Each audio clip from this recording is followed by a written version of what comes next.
What you're about to watch are the answers Pastor Randy Skeet gave to the questions about independent ministries, investigative judgment, and the close of probation.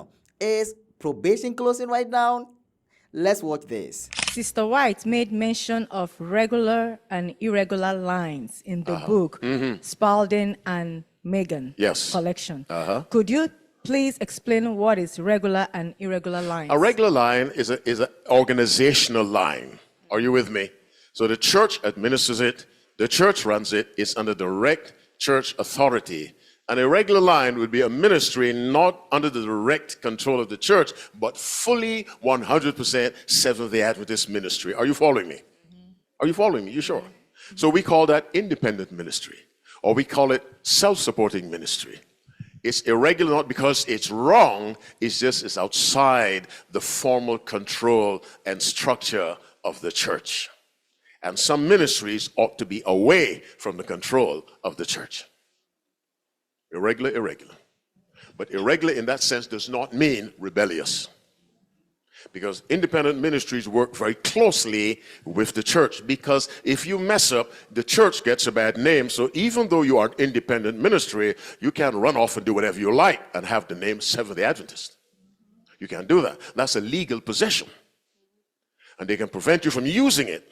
So an independent ministry is run by someone, but it acknowledges the church and the authority of the church, and its ministry is designed to enhance the work and the mission of the church. But irregular in that sense does not mean rebellious. All right.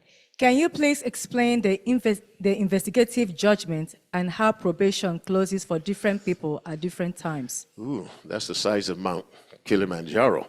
Big question.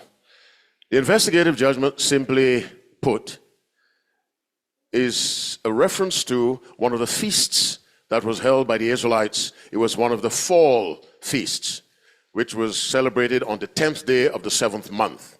It was called the Day of Atonement. On that day, it was really a day of judgment where people had to examine their lives. The priest made an offering for himself, for the people. Then Azazel the sins were put on him. He was taken off by a fit man into the wilderness, and the camp was cleansed from all sin forever, symbolically. And then a new religious year began. The veil in the temple was changed because blood had been put on it for a year. It was changed, a brand new one was put up, and a new year began. Now, typically, that began October 22, 1844, based on the prophecies of Daniel. From October 22, 1844, Christ moved from the holy place to the most holy to begin another phase in his priestly ministry. That's a phase of judgment, where he is examining the lives. He's beginning with those who have professed a relationship with him, going all the way back to Abel. Are you following me? The first person to die for Christ. And when this is finished with the living, with the dead, then Christ moves to the living. First Peter 4, verse 17, for the time is come that judgment must begin at the house of God. And so Christ begins with the church. In Ezekiel 9, God told the destroying angel, start at my altar or my temple and start your work of destruction. And so it begins with the church and then moves out from the dead to the living. When that work is done, there will be a global closing of probation. Are you following me? Christ takes off his mitre, which is what the priest wears. He puts on a kingly crown, changes his robes, puts on kingly garments, leaves the most holy place, and starts to come for us. When he says, Ellen White says, an angel goes up to heaven and tells Christ the work on earth is done, and the sealing is done. People have made up their minds to obey God or obey the devil, and their decisions are fixed. When that is announced, Christ ends his work and begins his return to this earth. Now, I told you before, probation can close for you individually before it closes generally. Are you with me? Ellen White writes in Patriarchs and Prophets 140, paragraph 1, every day the probation of some is closing. Every hour some are passing beyond the reach of mercy.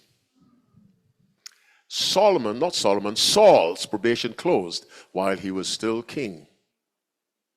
God said, Because you rejected me, I've rejected you. 1 Samuel 16:14, the Spirit of the Lord left him. And when the Spirit goes, he's gone. Because God gives us enough time to do what's right. So I don't mean to frighten you, but there are people in churches, they attend every Sabbath, every Sunday, probation closed. But they're driven by the force of habit. But if you're still concerned about your spiritual life, if you still feel convictions, you know the Spirit is still wrestling with you. So there are closing of probations individually, but then there will be a global closing of probation when the work of Christ is finished completely and he comes back to this earth. Now, this is going on right now. As we speak, the judgment is going on. Right now. We don't know if Christ has passed from the dead to the living. We don't know. All we know is today you can make a decision to be right with God. We do not know.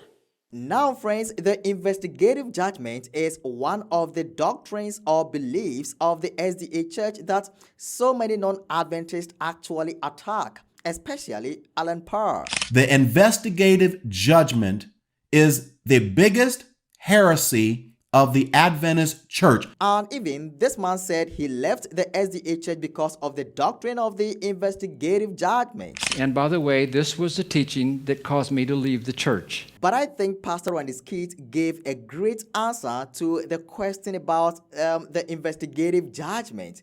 Let me know what you think about the investigative judgment in the comments, whether you are an Adventist or not, all right? So let me know your idea about the doctrine of the investigative judgment in the comments.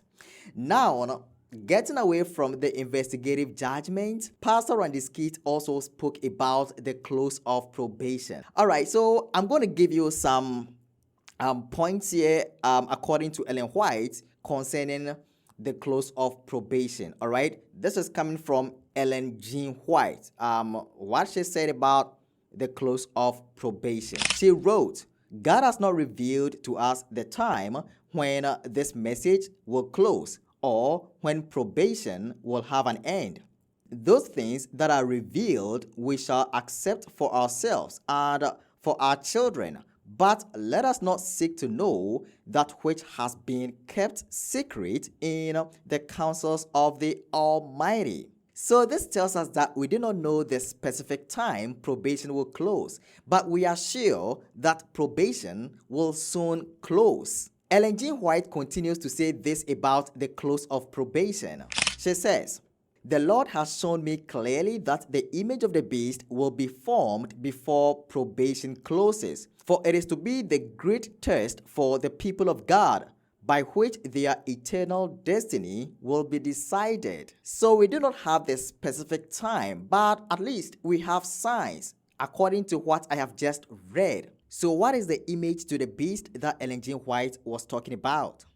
She says, the image to the beast represents that form of apostate Protestantism which will be developed when the Protestant churches shall seek the aid of the civil power for the enforcement of their dogmas. So from what I have just read and considering current events and things that are happening right now, is probation soon to close?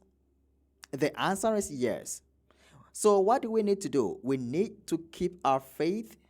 We need to keep preaching the three angels' messages and call people out from Babylon.